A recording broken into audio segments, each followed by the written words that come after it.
Good morning, Faith Community Church. I'm Clint here with another devotional. We are in 1 Corinthians chapter 11. And today, Paul gets into some detailed things about the church at Corinth, and he talks a little bit about head coverings and a couple other things. For those of you who are following with us and reading through the New Testament series with us, this could be a little bit of a confusing chapter. Now, since we'll be covering the whole New Testament, we'll be getting to the relationships between husband and wives and how that's a picture of, God is the head of every man and the man is the head of every woman, and that's what this chapter talks about. And then he goes to talk about head coverings and covering your head or not covering your head when you're praying and prophesying. And it's really important to understand what is being written, by whom, to whom, what kind of text is it, and how should we as believers be receiving this text. And so sometimes it's really, I want to start by saying, sometimes it's really dangerous to just throw on a label of, oh, that's just a cultural thing. And that's something that people can easily label on things in Scripture and say that, oh, that's just a cultural thing, to something that might not be that, in order to twist Scripture into being something that it's not. So I want to say that even though sometimes things in Scripture could be referring to the cultural things of the time, that's not the case for all things in Scripture, and you have to look at the entire Bible in context with these passages, and it get a little bit tricky here. So we're going to start by addressing these passages when it talks about head coverings, and it talks about, and specifically, I'll talk about the woman covering her head while she's in prayer.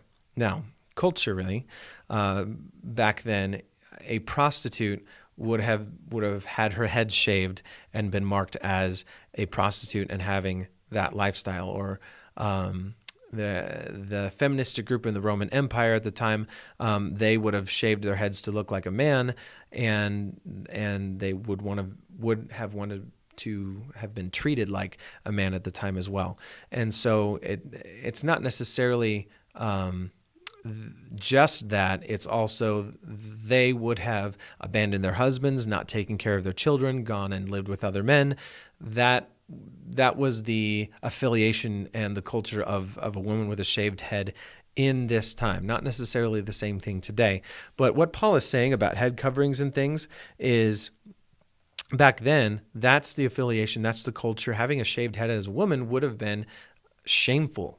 And we have historical data that actually talks about, even in Jewish culture, a woman with a shaved head would have been considered extremely ugly. And so there's some things culturally here that Paul is talking about. But why would Paul just be talking about head coverings and saying, don't shave your head because of this cultural rule and something, whatever? That's not what Paul is saying. He's not saying, he's not blanket statementing everything.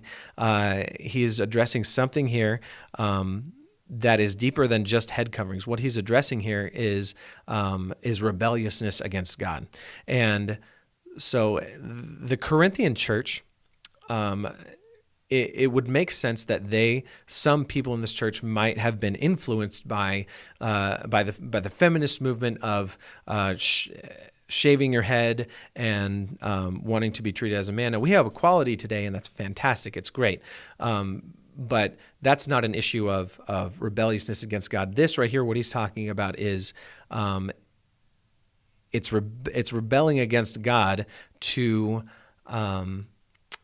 really affiliate yourself with a people or a type of movement that endorses values or principles that go against Scripture, if that makes sense. So a woman praying and being in church, having a shaved head, you're basically saying, I'm either a feminist that wants to be treated exactly as a man would be treated, and this is back then, keep in mind, and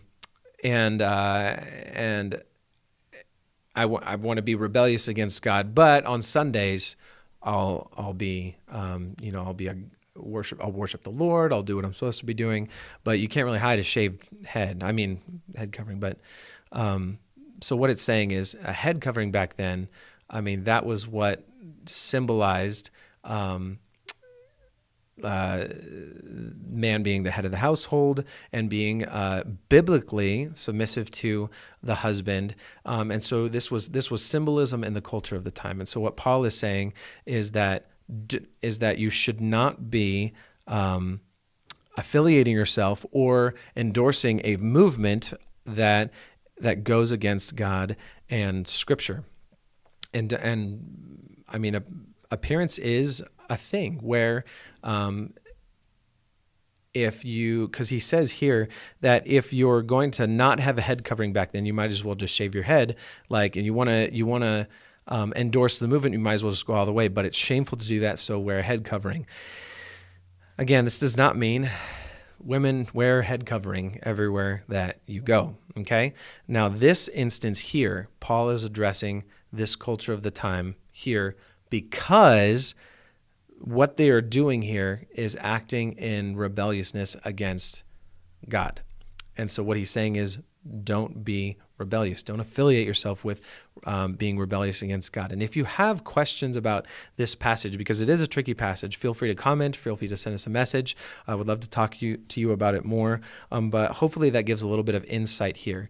That dress, unless it's would be an immodest way of dressing or a way that would be promiscuous, God doesn't have rules for us of what we must wear, colors, types of clothing, that kind of stuff. That's not blanket statementing that. That's simply Paul addressing the church of Corinth rebelling against God. So, and some of the other stuff that we've covered in this chapter, I mean, the church of Corinth is kind of a mess right now. And so right in tandem with rebelling against God, we have how they're conducting themselves in the Lord's Supper, communion. And so when you come together to have communion, it's to remember Jesus and what he's done for us on the cross. And when they were getting together, it was to just have a meal. They weren't they weren't conducting themselves the way they were supposed to be doing. And so it says people would get drunk while another person went hungry. And so what he's saying is, if you're hungry, stay home, because that's not what the Lord's Supper is about. What the Lord's Supper is about is remembrance. And if you eat and drink communion without this remembrance, without doing it the way you're supposed to be doing it, you're eating and drinking damnation on yourself. And this is where we get the passage that we talk about when we have communion. That's 1 Corinthians 11 right here. And he says, if you're not going to do communion correctly, if you're not going to eat the Lord's Supper correctly, then you should not do it at all. And that's what we say in this church is, if you cannot partake and do it in a way that is pleasing to the Lord, then don't do it at all, because you eat and drink damnation on yourself. And so Church of Corinth is kind of a mess, and he talks about self-examination here, and this is where we get communion from, to be remembering the Lord. And so when you take communion, you're self-examining yourself. You're looking at areas in your life where you may have sinned and not confessed it. It's making yourself right before the Lord, and then remembering what Jesus did for us on the cross. So that is 1 Corinthians chapter 11. Again, if you have more questions, please drop us a comment below or send us a message. Would love to talk with you about it more. God bless.